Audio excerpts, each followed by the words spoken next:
So for the past 7 years, I've been obsessively studying success. I've spent thousands of hours researching, going through hundreds of biographies, and most importantly, sitting down one-on-one, asking questions to the people I was dying to get answers from. So for business, I spoke to Bill Gates. For music, Lady Gaga. Science, Jane Goodall. Poetry, Maya Angelou. Jessica Alba, Larry King, Quincy Jones, Steve Wozniak. It's been this unbelievable journey filled with surprising lessons at every turn. And what I want to do with you guys today is share really the origin of how this journey got started. Because really what we're doing today at Powerful You is really figuring out where our origin stories are. It doesn't matter what age you are, it's really about a stage in life. So the first half, we'll go over the origin stories and the lessons from that. And then for the second half, we'll go into Q&A, so you can start thinking of questions.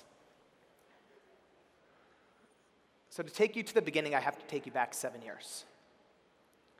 I was 18 years old, a freshman in college, and I was spending every day lying on my dorm room bed, staring up at the ceiling. I don't know if you guys have gone through the what do I want to do with my life crisis. Actually, so I can get a feel for the room, by a show of hands, who's gone through or is going through the what do I want to do with my life crisis? Oh, I fucking love this group. Amazing. We're going to have a lot of fun then. So I'm going through it, and for those of you who are going through it too, you know it's the thing that follows you when you're going to bed and when you're in the shower. It's all you can think about. And to understand why I'm going through it, you have to understand that I'm the son of Jewish immigrants, which essentially means I came out of the womb, my mom cradled me in her arms, and then she stamped MD on my ass and sent me on my way.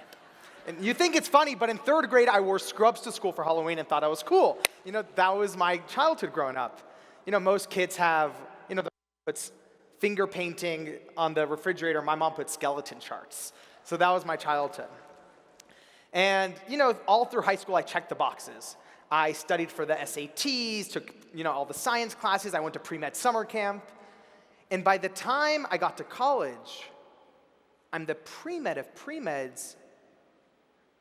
But very quickly, I found myself lying on this dorm room bed, looking at this towering stack of biology books, feeling like it was sucking the life out of me. And at first, I assumed I was just being lazy. But very quickly, I began to wonder, maybe I'm not on my path. Maybe I'm on a path somebody placed me on, and I'm just rolling down. So now, not only do I not know what I want to do with my life, I have no idea how all these people who I looked up to, how they did it. How Gates sold his first piece of software out of his dorm room when nobody knew his name. Or how Spielberg became the youngest director in Hollywood history without a single hit under his belt. This is what they don't teach you in school. So I just assumed there had to be a book with the answers. So I'm going to the library and I'm just, ripping through business books and biographies and self-help books, assuming there had to be a book that focused on this stage in life. When no one took their meetings, when no one answered their phone calls, how did they find a way to break through? And eventually I was left empty-handed, so that's when my naive 18-year-old thinking kicked in, and I thought, well, if no one's written the book I'm dreaming of reading, why not write it myself? I thought it would be super simple. I would call Bill Gates, interview him, interview everybody else, and I'd be done in a few months. That I assumed would be the easy part. The hard part, I figured, was getting the money to fund this journey. I was buried in student loan debt.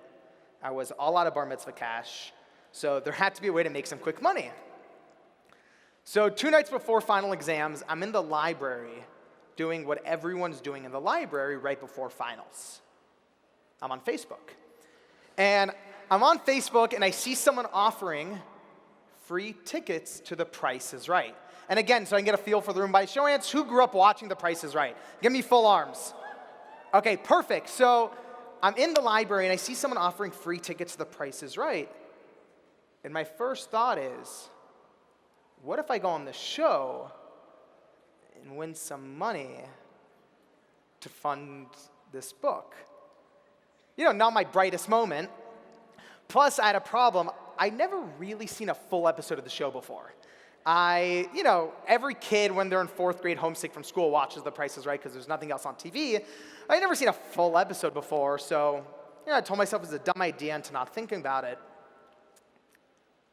But I don't know if you guys have ever had one of these moments where an idea just keeps clawing itself back into your mind, no matter how much you tell yourself to stop thinking about it.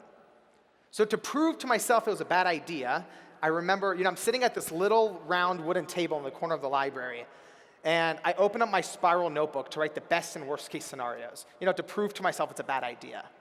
And I remember writing, worst case scenario, fail finals, get kicked out of pre-med, lose financial aid, mom stops talking to me, no, mom kills me. There's like 20 cons.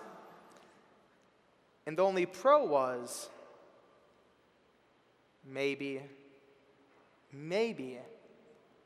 win enough money to fund this dream.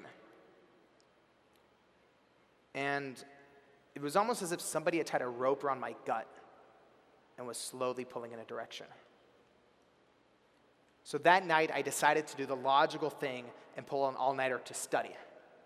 But I didn't study for finals. I studied how to hack The Price is Right. And, during my all-nighter, I found out The Price is Right isn't exactly what it seems. You watch the show and they're like, Alex, come on down, as if they pulled your name out of a hat. But what I learned is that there's actually a producer who interviews every single person in the audience before the show begins. And then on top of that, there's an undercover producer who's planted in the audience who then confirms or denies the original producer's selection. So like everything in life, there's a system to it. It's not just luck. So, I get there, and, the morning of, anyone who's seen the show for 30 seconds knows the contestants are colorfully dressed, so, I swing open my closet, and I pull out a bright red shirt and a big puffy jacket and neon yellow sunglasses. I look like a chubby toucan. It's perfect. And I get to the CBS studio, and, I have no idea who the undercover producer is, so I just assume everyone is. So I get there, and I'm dancing with old ladies, I'm flirting with custodians, I'm breakdancing, and I don't know how to breakdance. And finally, outside of the studio, I'm standing there, and there's my guy. He's probably right over there where you are with a hoodie. Put your hand up so they can see the distance. So he's right about there. And I instantly know that's Stan, because I did all this research the night before. I knew he's the head casting producer. I knew where he went to school, where he grew up. I essentially knew what he ate for breakfast that morning. And I know that Stan has a clipboard, but it's never in his hands. His assistant, who sits about 10 feet away from him, is holding it. And if Stan likes you, he asks you a few more questions. And if he really likes you, he'll turn around, wink, and she'll put your name on the clipboard. So if The Price is Right is a nightclub, Stan is the bouncer. And if you're not on his list, you're out. So, it's finally my turn, and I'm like, he's like, what's your name? Where are you from? What do you do? And I'm like, hey, I'm Alex. I'm 18 years old. I'm a freshman in college, studying pre-med. And he goes, pre-med? You must spend a lot of time studying. How do you have time to watch The Price is Right? And I'm like, oh, is that where I am? The joke just dies. So I notice his eyes darting, and I realize, I'm losing him. He's starting to walk away. So I had read in one of these business books I'd read during my life crisis, I think it was like a Tony Robbins book, and it said human contact speeds up a relationship. So I had an idea. I had to touch Stan. But, he's like 20 feet away from me. I'm behind this metal railing. Clearly, I wasn't the first one to think of this. I'm behind this railing, so I'm like, Stan, come over here. I want to make a handshake with you. And he's like, no, it's okay. And I'm like, come on. And, very reluctantly, he walks over, and I teach him how to, pound it and blow it up. And he laughs a little, and then he walks away.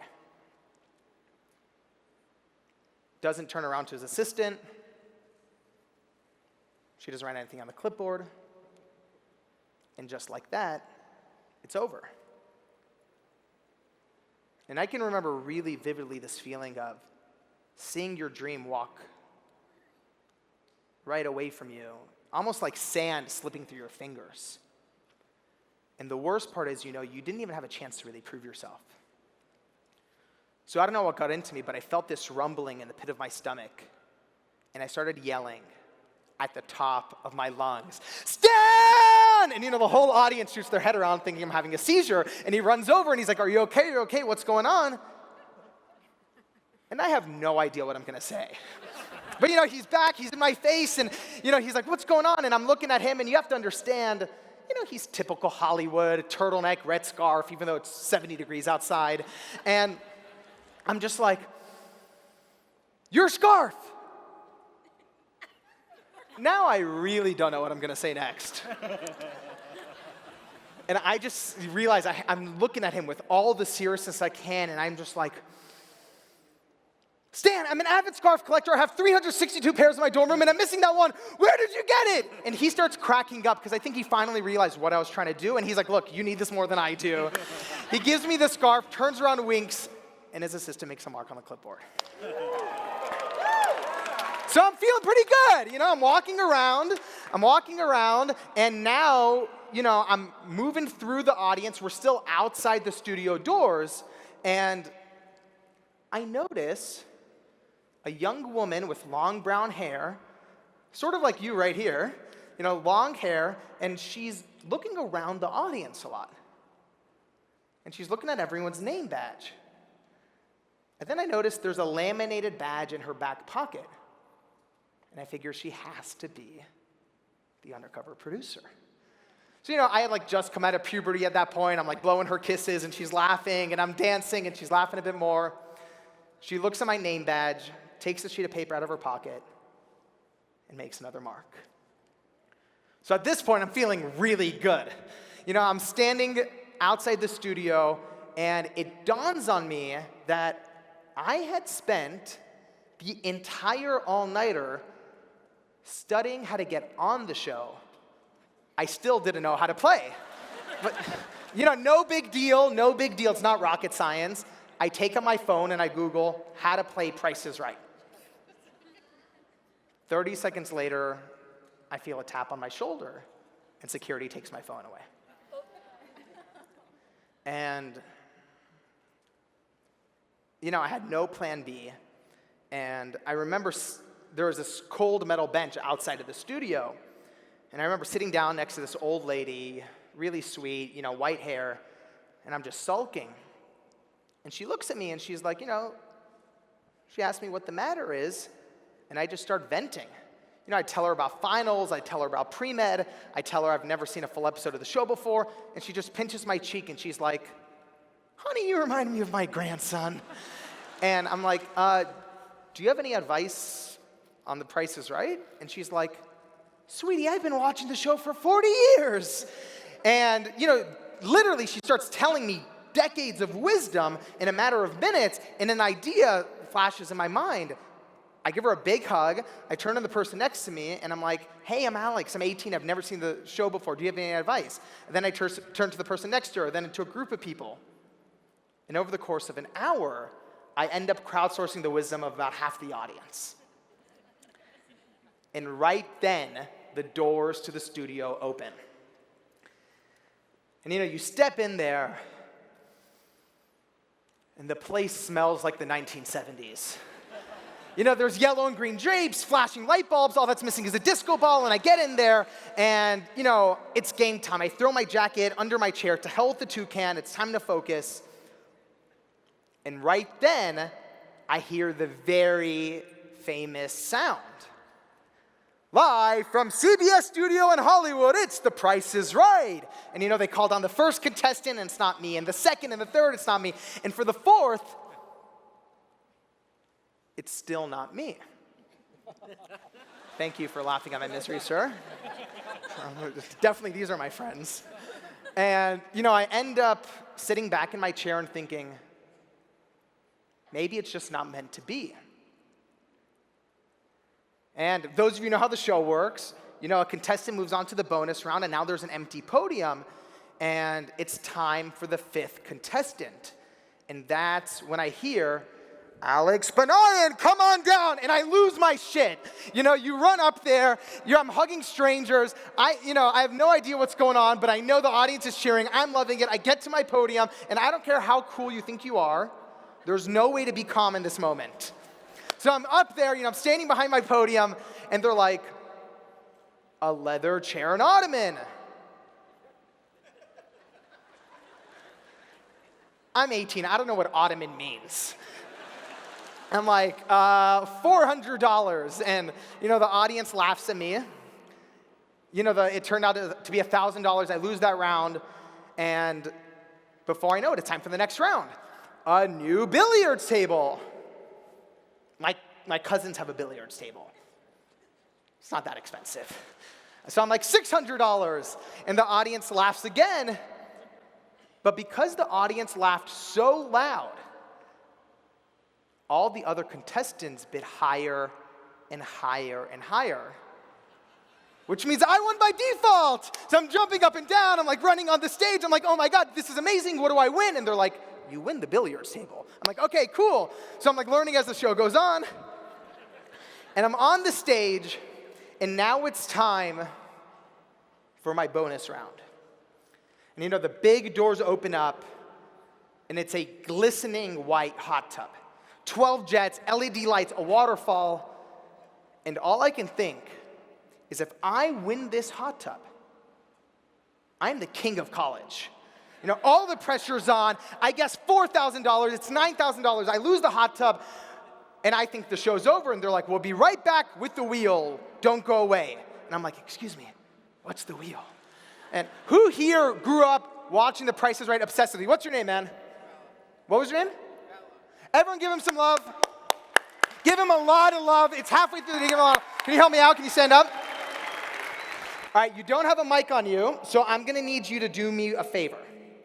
I need you to really project, turn around, and in 10 seconds, really explain how the wheel works. Everyone give him some love one more time.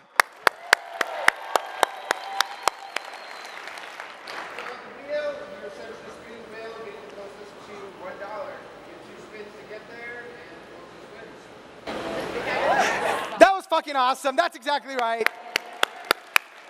And you know way more than I knew, because I get on there and I see, this big slot machine.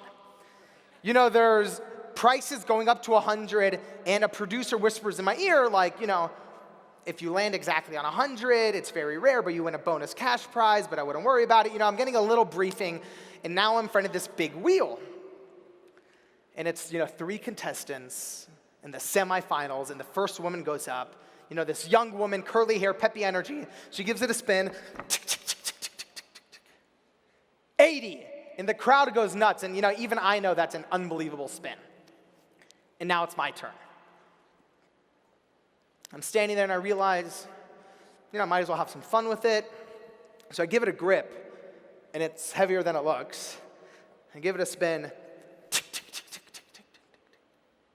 85, and the crowd goes ballistic because they know I have no idea what's going on.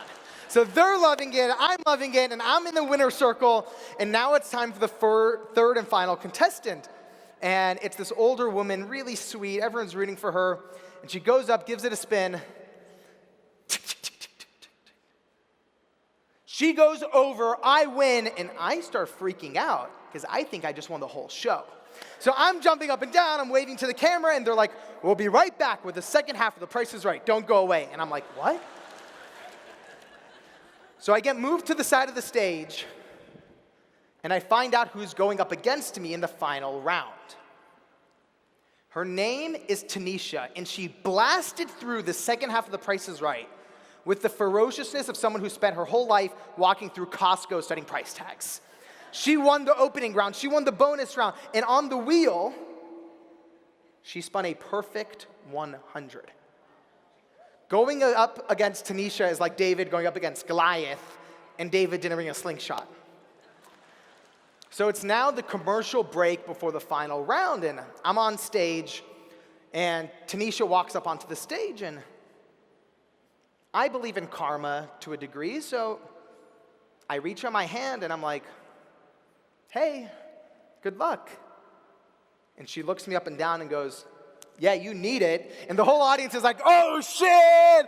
And I'm thinking, fuck, she's right, I do need it. So I realized everyone had given me advice before the show began, but no one gave me advice, on the final round because no one thought I'd make it that far. So I realize I don't know what to do, and that's when I see the host of the show. Bob Barker had just retired, and it was now Drew Carey. And I see Drew, and I throw my arms up in the air, and I'm like, Drew, I loved you on Whose Line Is It Anyway? And I give him a hug, and he awkwardly pushes me away. And I'm like, hey, Drew,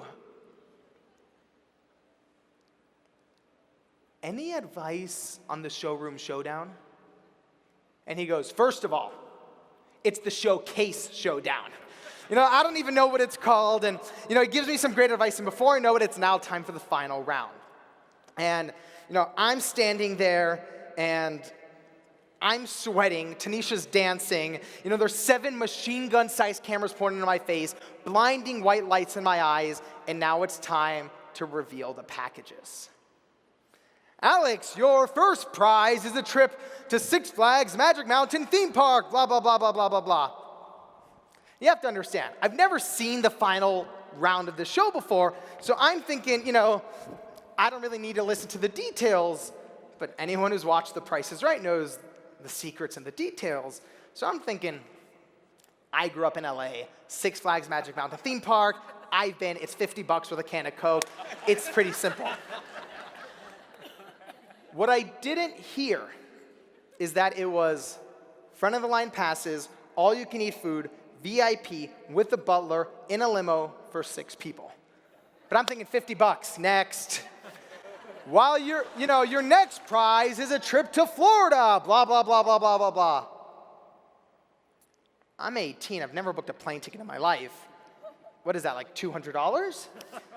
Again, what I didn't hear in the details is that it was first class tickets, rental car, 5-star hotel for 2 people. But I'm thinking $200, easy, next.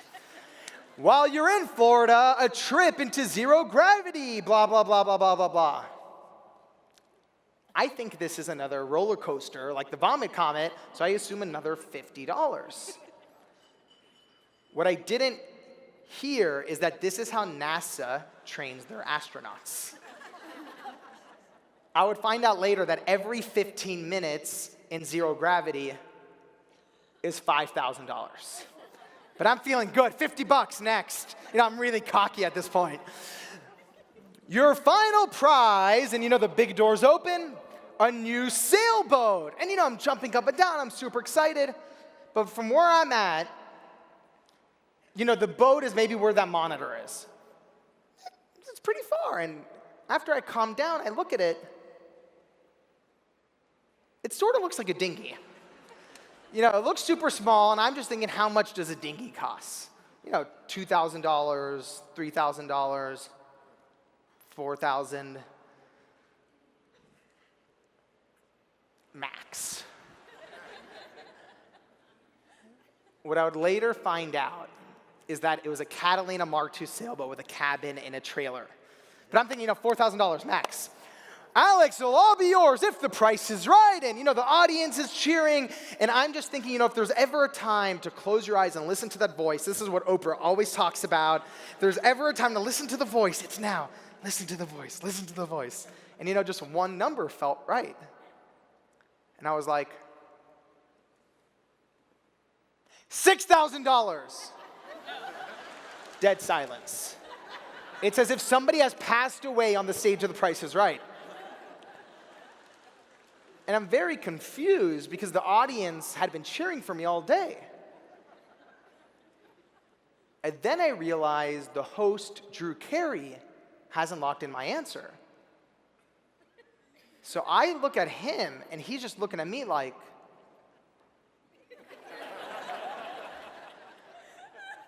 and I finally get the hint. And I reach for the mic, and I'm like, just kidding? And everybody starts cheering, and he's like, oh, college kids these days, what's your real answer? And I'm thinking, shit, that was my real answer. So I don't know what I'm doing, and it's now, all the pressure's on, and Drew's like, Alex, we need an answer, and I don't know what gets into me, but I feel this overwhelming sensation, and I just grab the mic, and I'm like, audience, I need your help. And like a miracle, they start chanting one number. But it's a mob, and I can't hear a mob. So, the producers are like, Alex, we need an answer. And I'm trying to listen to the audience, and they're like, we need an answer. And I could hear them a little. I could hear like the TH sound. So I'm like, I'm going with audience. $3,000. Drew Carey literally grabs the microphone from me and goes, there's a difference between 3,000 and 30,000, right? And I'm like, of course I know that. Just kidding again. And he's like, great, we're locking it in 30,000, moving on. Tanisha looks at me like she's going up against someone in preschool. She's right. And I'm just standing there, drenched in sweat, and now it's Tanisha's turn. And, she's a pro. She gets a car and an ATV and a vacation, and, I'm sweating, Tanisha's dancing, and now it's time to reveal the winner. Tanisha, you guessed $35,000 retail price. $36,400. And Tanisha jumps up in the air and she's thanking God because she just essentially won a brand new car.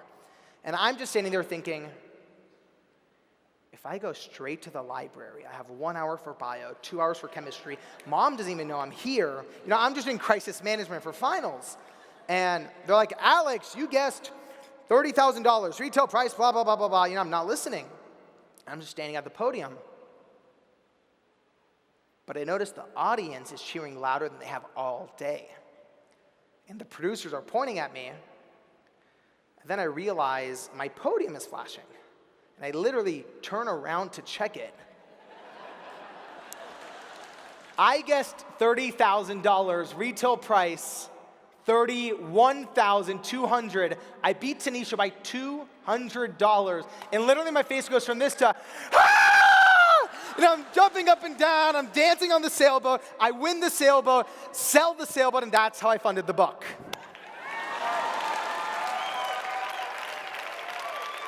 Thank you guys so much. And, the journey just got started from there. And I love there's someone right here going, I love you, you're like my best friend. And, as soon as I sold the boat, I had the money in, I went back to college. I finally had some money to fund this journey, and I felt like a millionaire. I'm taking all my friends to lunch. I'm taking them to Chipotle, free guacamole for everybody. I'm feeling really good. And once I had the money, I could go off and get the interviews. And it took 2 years to track down Bill Gates. It took 3 years to track down Lady Gaga. And when I had started the journey, I never would have thought that one of the biggest lessons I would learn from the entire experience was right in front of me on that day of The Price is Right. I just couldn't see it. And when I had started, there was no part of me looking for that one key to success. We've all seen those TED Talks or those business books, and normally I just roll my eyes. But what I started to realize, I don't know if any of you are music fans, but I started realizing there was a common melody to every interview I was doing. And the analogy that came to me is that every single one of these people treats life and business and success the exact same way. It's almost like getting into a nightclub. There's always 3 ways in. So there's the first door, the main entrance, where the line curves around the block, where 99% of people wait in line hoping to get in. That's where everyone just stands in line holding their resume, just praying the bouncer lets them through. That's the first door. And then there's the second door, the VIP entrance, where the billionaires and celebrities go through. And for some reason, school and society have this way of making us feel like those are the only 2 ways in. You either wait your turn or you're born into it. But what I've learned is that there's always the third door. And it's the entrance where you jump out of line, run down the alley, bang on the door 100 times, crack open the window, go through the kitchen, there's always a way in. And it doesn't matter if that's how Bill Gates sold his first piece of software or how Spielberg became the youngest director in Hollywood history, they all took the third door. And what I want to do with you guys today, because I know you guys came to Powerful You not just to get some inspiration, but really to get practical advice that you can take back to your businesses, take back into your personal lives, and start implementing. So what I want to do with you guys for the last 20 minutes we have together is really go into what you want to know about. You can talk about and ask about questions of what I learned in the interviews, how I got the interviews, if my mom's still talking to me. The more personal you make the questions, the more challenging, the more fun it's going to be. And I'm going to come into the audience to make it a bit more fun. So just throw a hand up and I'll come right over to you. Oh my God, my man, how old are you? He's 12 years old. Let's give it up for him. What's your name, man? What was it? Sean. Give it one more time up for Sean. Give him a lot of love. You're awesome. How old's your brother? 10. He's 10. What's your name? Ryan. Everyone give it up for Ryan, too. Hi, Mom. There's Sean. Sean, what's your question? What was it like to be up on that stage when you won? Ooh, what was it like to be up on the stage of The Price is Right when I won? It was all a blur. And actually, it's a really interesting question. So his question again was, what was it like being up on the stage at The Price is Right when I won, that moment? And at that time in my life, when I was 18, not only was that moment on the stage a blur, but so were a lot of really critical moments in my life. And it wasn't until about 4 years ago that I realized I want to stop living my life as this blur of chaos.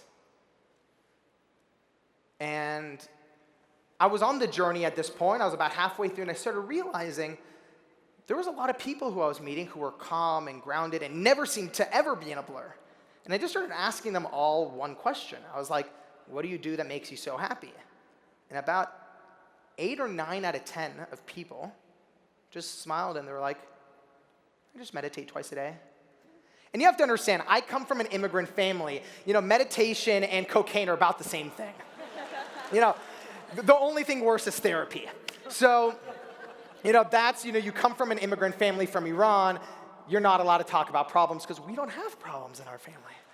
And I just thought, all right, if all these people who I'm talking to, who I admire, are using this meditation thing, I'm not even going to worry about it, and I'll just treat it almost like a pill. People go to the pharmacy and take a pill to see if it works. I'll just treat it like that and see what happens. And to this day, nothing has changed my life more than meditating. Thank you. And what I'll say to you, especially to you, Sean, is that when you start meditating, it feels nice, you feel relaxed, but in the first year that you're doing it, it just seems like, sort of like taking a nap, it just feels good. If you think about it, I like to think in terms of technology. It's sort of like, I don't know how you guys are, but my Google Chrome on my computer has like 50 tabs open. Meditation is like closing all the tabs in the middle of your day and restarting. It feels really nice. But what ends up happening after a couple years of working on it is year 2 and year 3 and year 4, it starts compounding. And you start seeing effects throughout your whole life.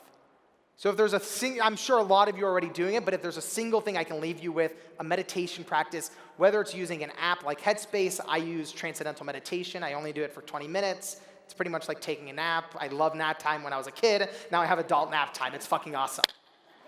All right, who has our next question? What's your name, sir? Jeff. Everyone give Jeff some love. So when you did the interviews for the book, what was the one thing that you learned that totally surprised you? So Jeff asked, when I was doing interviews for the book, that's a great question.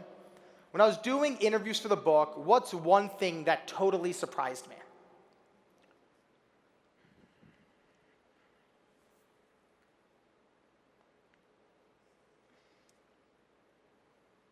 You know, there was one interview with someone who I was not expecting, and it completely changed my life. And it was with Quincy Jones. Now, there's a Quincy Jones fans over there. So, you love Quincy. I love Quincy. Great. So I get in there, and I knew what a lot of people know about Quincy Jones.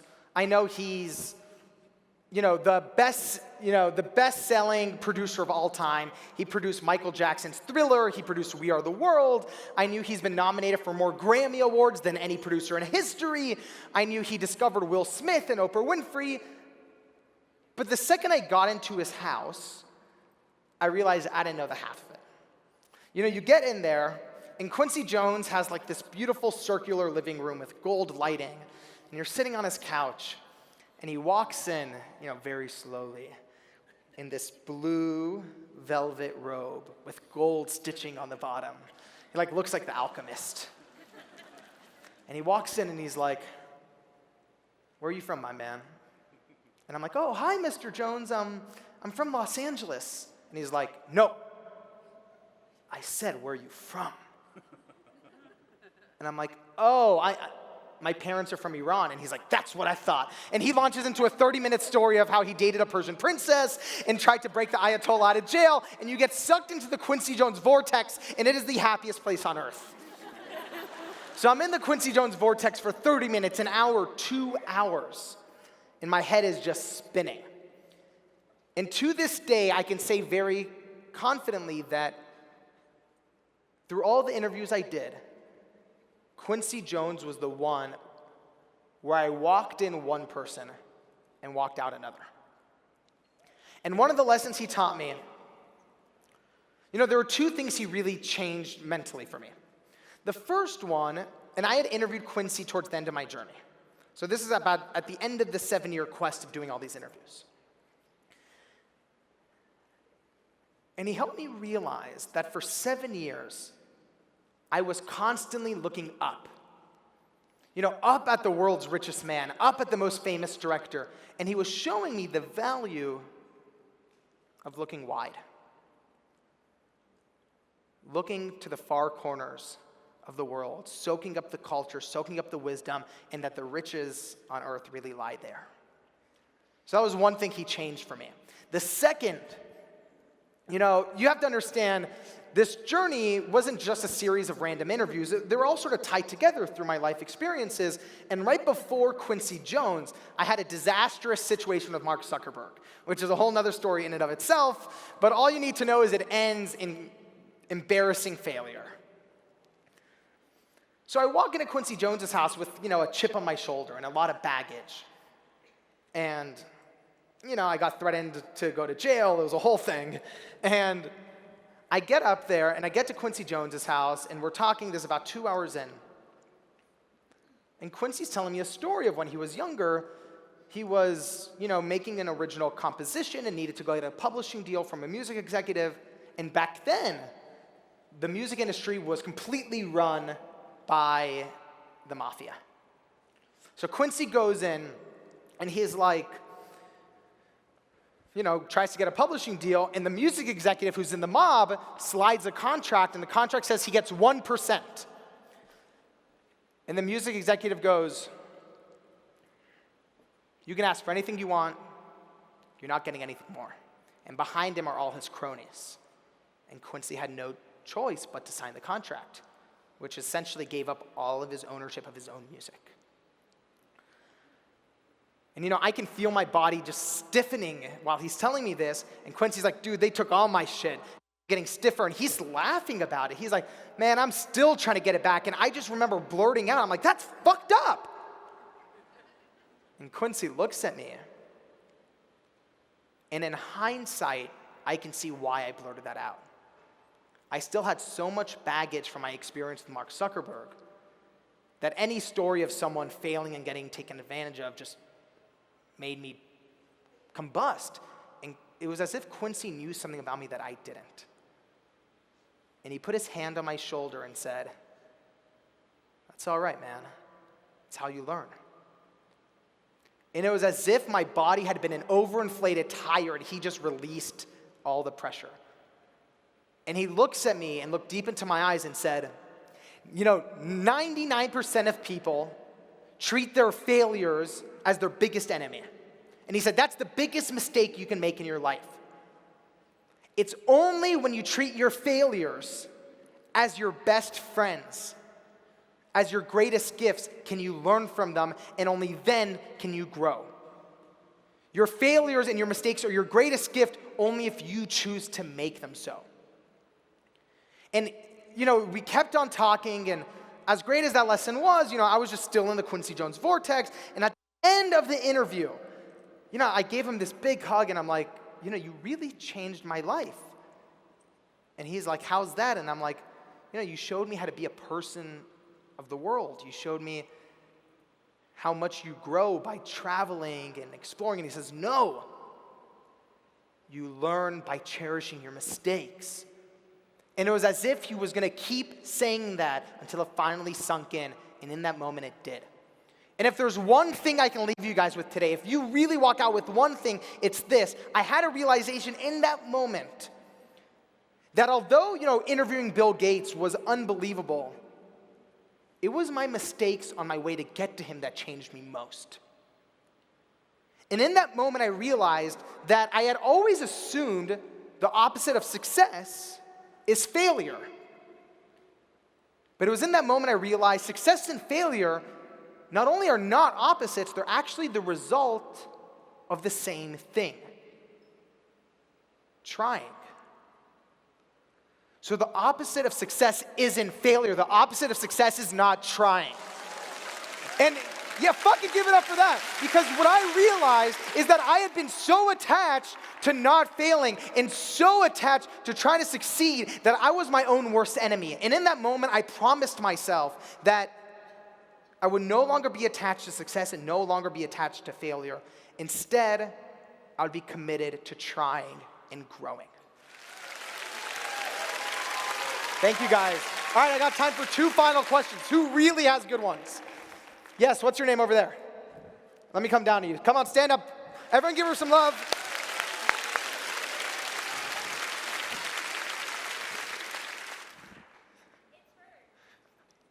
Okay, so a friend rose her hand for her other friend, so this is even better.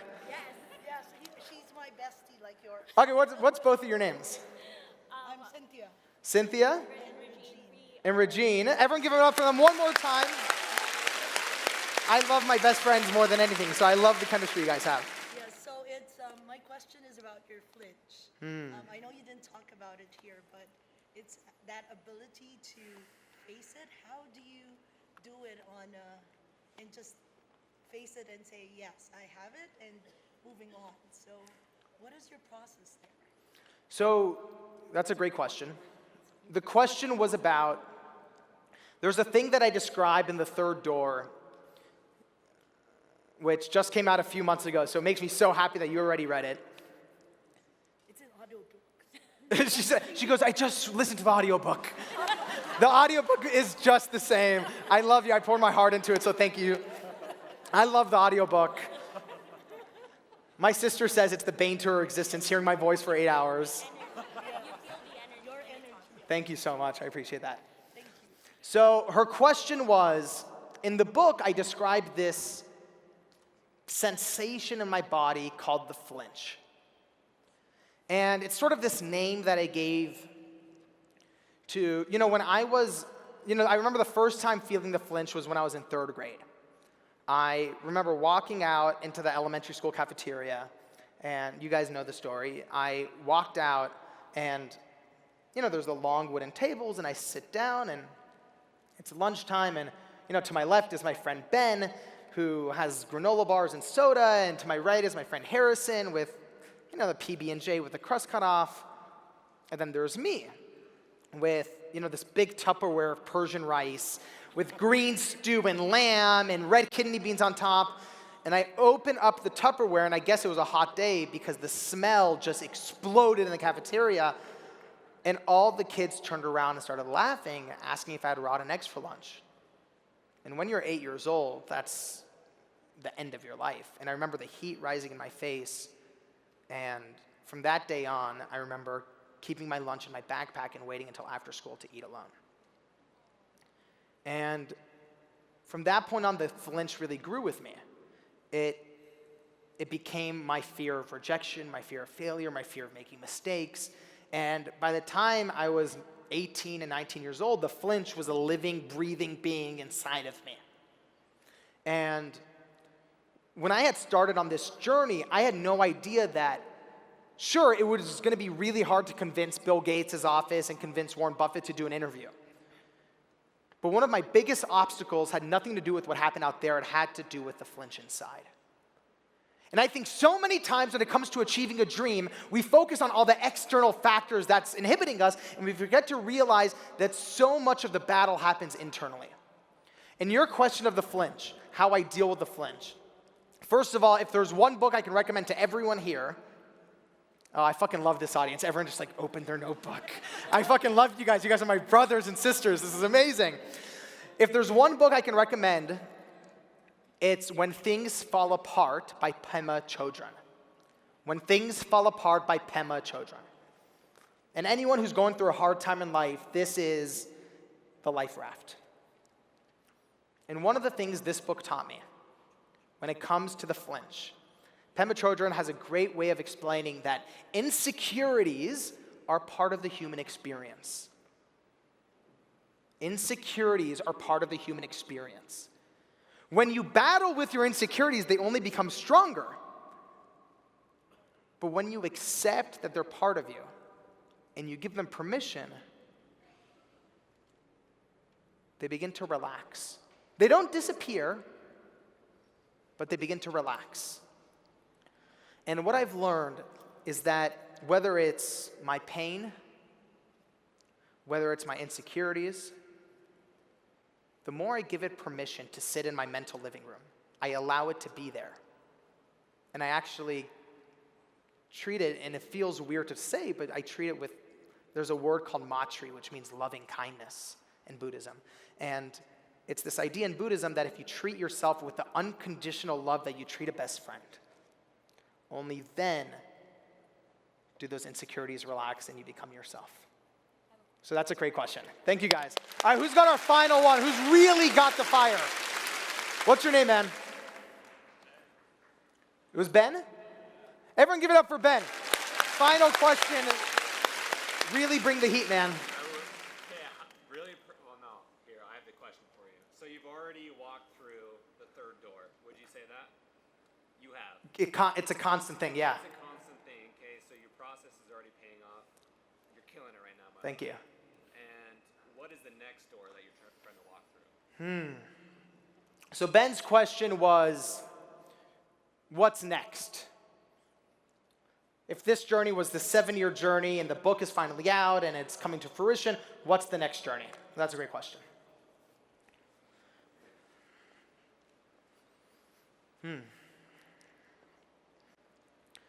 You know, when I had started this journey,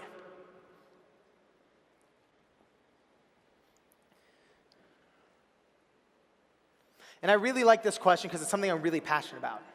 And if I'm sure you guys are here tomorrow, I'm going to be at the breakout, and I want to sit down and talk with you guys the whole time. And when I think back to when this journey got started, I was pretty obsessed with finding, the most practical tools and wisdom to jam pack into this book as possible. And when I look back, that actually worked. In the book is Tim Ferriss's cold email template. There's Bill Gates' negotiating secrets. It's all in there. But only now, looking back with some distance, can I see that the soul of this book is really about possibility. And if there's one thing I've learned on this journey, it's that you can give someone, I think I live in the same world you guys live in. I listen to the same podcasts, I read the same books, and I think our world, whether it's Silicon Valley or people in the personal growth community, I think because I was there, I'm still there sometimes, I think we're fucking obsessed with tools and tactics and tricks. Because it's just so easy to hold on to them. It's so easy to optimize our morning routine instead of actually looking within ourselves and ask us where those feelings of unease are coming from. Where that feeling of pain is coming from.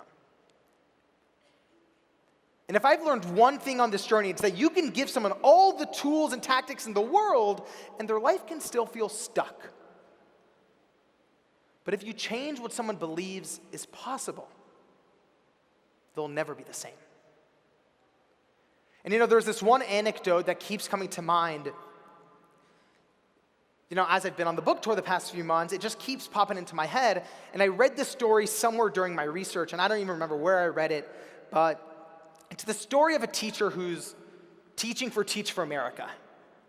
And she's in Baltimore in a really rough neighborhood, in a really tough school, and she realizes these kids need some inspiration.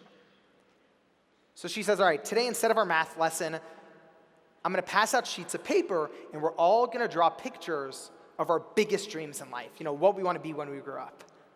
So she passes out the papers, and the kids are coloring, and she notices there's one boy in the back of the room who won't pick up a crayon. And the teacher looks at his face and can see his sadness, and she keeps watching him, and about 10 minutes later, his eyes light up and he starts coloring. So the teacher asks for all the papers to be turned in, and the kids go home, and the teacher starts, going through the papers. And she notices that young boy drew a picture of a pizza delivery man. And the teacher was a bit concerned, so she called the mother that night. The mother, though, said she wasn't surprised.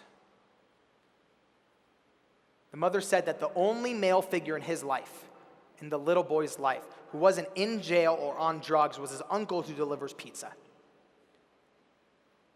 And what I learned from that story is that young people will always reach for the highest branch they can see. Young people will always reach for the highest branch they can see. So it's our job, whether it's families or schools or society at large, to illuminate more branches. So that's my mission moving forward. Thank you guys so much. Really, thank you so much.